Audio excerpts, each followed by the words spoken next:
I just know it's my time. All I see is the destination that I'm trying to get to. I think I'm the smartest earth. I don't just beat guys. I'm the type of fighter that dominates people. I'm gonna beat the shit out of you. You better be ready, boy. We are in Las Vegas, Nevada. We at the UFC boxing gym. January 31st, I'm fighting Teofimo Lopez. I'm moving up to 140 pounds, super lightweight. The process ain't nothing new. I'm not trying to put on all that muscle and all that extra shit they keep talking about. Skills pay the bills, and that's what's gonna show up on fight night.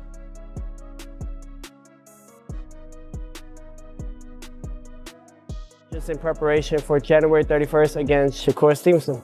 He was born for this. He's God-gifted. We're implementing a lot of different things for this camp. You gotta do things in there that people have never seen. Every day is a different type of segment of working out. Earlier today, I had a little bit of strength and conditioning, and then swimming, exercising and expanding those lungs. And then we finish off late night. We come here and do 18 ounces of gloves, an hour or as long as I can of training without no break. Just trying to see how much more I could push.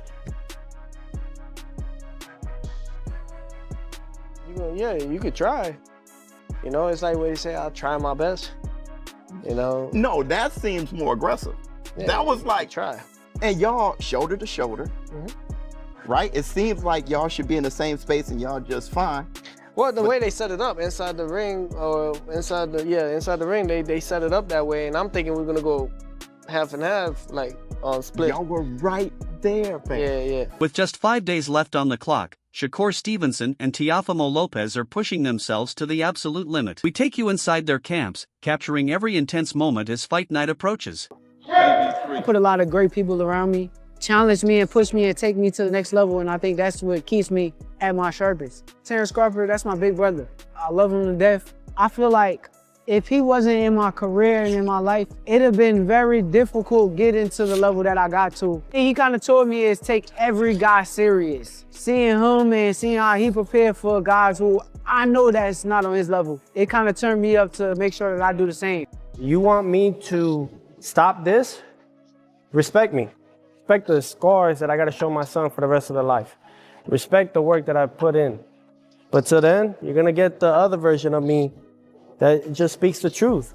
We still have a lot of work to do. I told him, you know, God gave you these gifts so the kids could freaking look up to you, man. We could save one soul, that's a lot, man. So that's why we gotta keep beating these guys. Beating Shakur, this is part of it to get to that next level. I pretty much have had almost everything thrown at me, and I look forward to see what will be thrown at me come January. Inside camp, Shakur Stevenson is training at full intensity, sharpening his technique, speed, and elite defense as he prepares for the high-stakes showdown against Teofimo Lopez. Teofimo, I know can guarantee you for sure, 100% he's gonna be ready.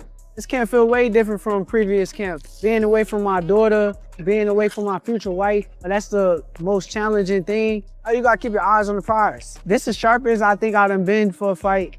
My diet, I let the nutritionists and all them kind of people take care of that. I just show up and eat whatever they give me. So I pay attention to what makes me feel good. Teofimo Lopez keeps his training simple and efficient, prioritizing health, sharp form, and energy conservation as the fight draws closer. Today is chest, triceps, a little bit of shadow boxing with some weights. Keep the ligaments and everything loose. A little bit of forearms to finish it off.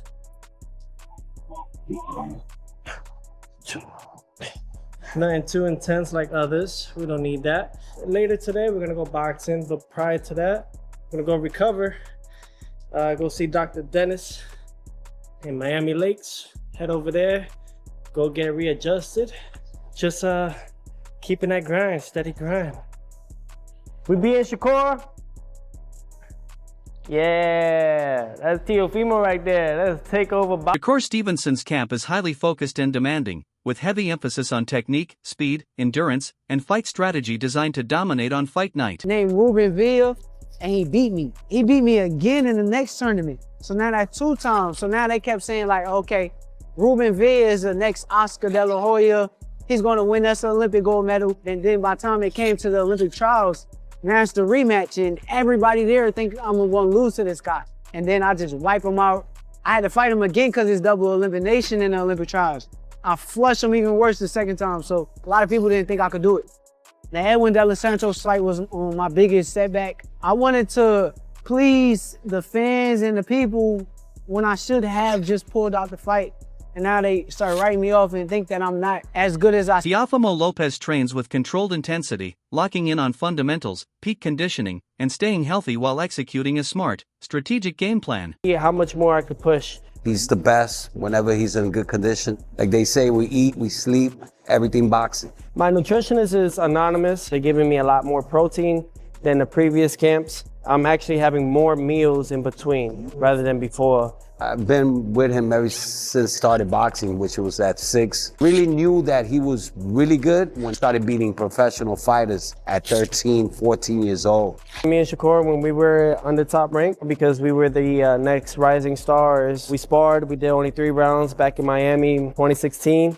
I was getting the best out of him. You should have seen afterwards. Why do you think he said stop? He said stop recording. Driven by determination, Teofimo Lopez remains locked in, disciplined, mentally strong, and fully committed to delivering his best performance inside the ring. Boxing specifically, there's bobbing and weaving, and there's a lot of high repetition that starts to wear and tear at the spinal disc level. So what we're gonna do is we're gonna decompress the spine and make sure that we get hydration back into the disc. Yeah. The things you gotta go through to be a world champion. Yeah. Whew. It's really about sports performance and making sure that his body is able to express the highest athletic potential possible. Tonight, right now we're boxing. Yep. We're original classic, reason why we're here type of boxing.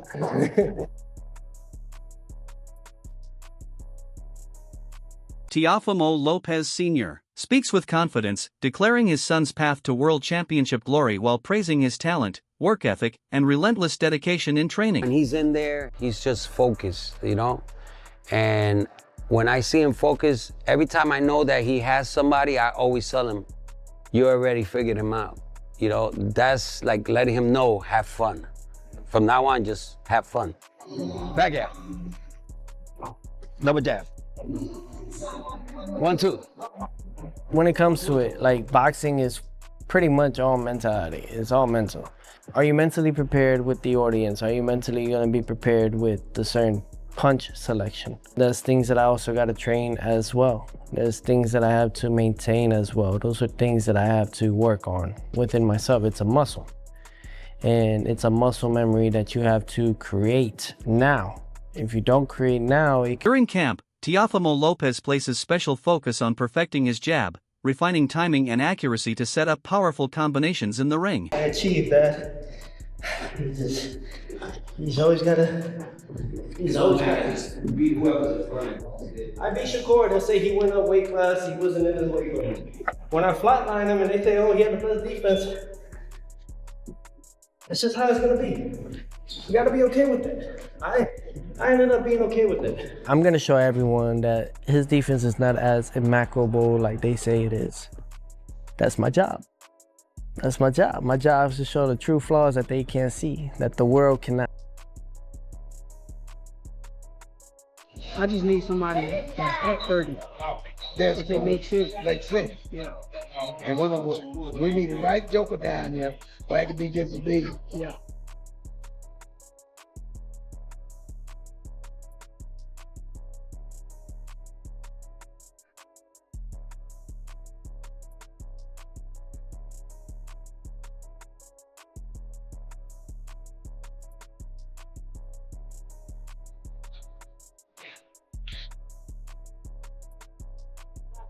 And they get kind of aggressive and open up. Correct. And I could catch them kind of easily. Yeah, you can catch me. At 140 against Teo because he's one of the biggest names in the sport. How, for the good of the sport, how important is this fight between you and Teo?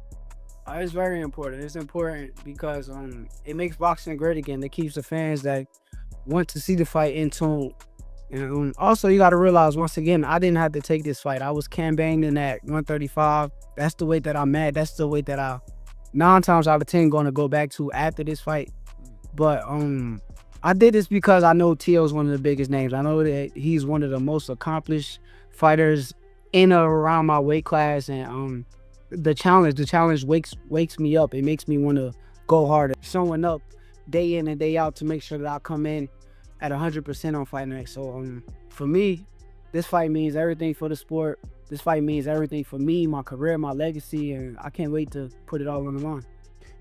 How does it upset you at all, Shakur, when people get on social media and it seems like when you fight, they be like, he's a boring fighter, defensive fighter, too boring. And is that part of it where you say, okay, you know what? Now I'm going to fight Tio. Call me boring now. No, it don't bother me no more because they pick and choose, you know. I still hear it to this day, oh, he's boring, he's a defensive fighter, but it's like my last fight, I went in there and I entertained the crowd. I went out there, entertained the people. I took a couple punches more than usual than I usually would take. So